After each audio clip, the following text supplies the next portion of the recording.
enganyar.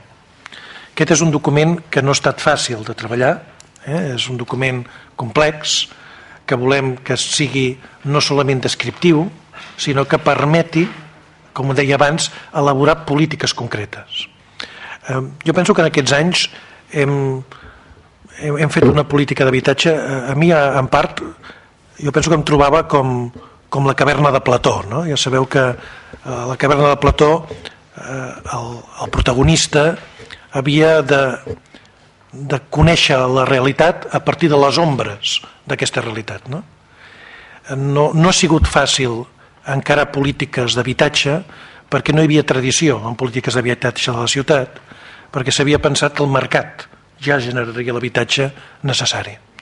I això, doncs, amb un pla general de fa uns 10 anys, en què no era ni generava un paper molt actiu en la promoció pública d'habitatge. Jo penso que en aquests anys hem anat construint un edifici que ara està en condicions, espero jo, en el futur, de poder assumir tots els reptes i totes les potencialitats que en temes d'habitatge hi ha a la ciutat.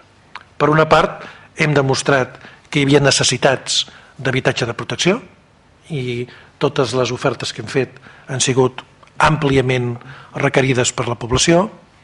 Hem també demostrat una altra incògnita, que era que hi havia possibilitats de fer polítiques de mediació, i en aquest cas doncs, no ha estat fàcil, però tenim aquest parc de 113 habitatges ara doncs, a la mediació.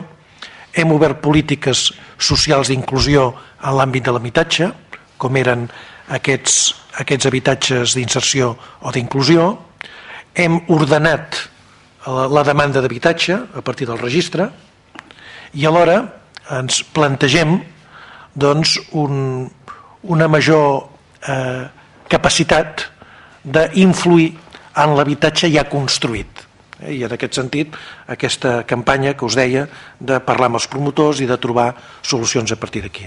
En els propers anys tenim dos grans accions.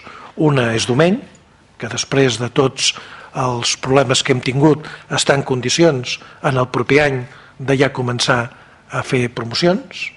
Tenim després tot el que serà Carretera de Barcelona. Per tant, tenim alguns espais en els quals podrem completar aquesta política d'habitatge més aquella informació rellevant que ens doni el Pla Local d'Habitatge. Amb això estem, jo penso que hem pogut sentar aquestes bases, ara el que cal serà polítiques més actives i poder allò que vam decidir fa un temps ho haurem de readaptar. Fa un temps van decidir que urbanisme feia els habitatges, política social els gestionava i els promovia. Jo diria que això ha anat bé per demostrar que hi havia capacitat de fer polítiques d'habitatge, però en el futur possiblement haurem de tancar l'atmella i assegurar, sigui en una regidoria d'habitatge, sigui en tot cas en una àrea d'habitatge on pugui assumir clarament les dues coses.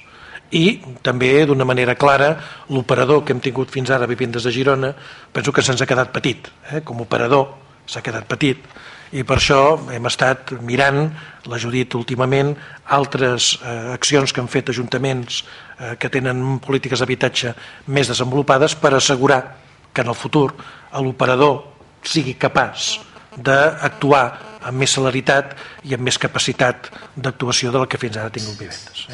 No n'estem descontents, Vivendes ha funcionat i ha funcionat bé, i per tant això també cal dir-ho, però necessitem operadors de més magnitud.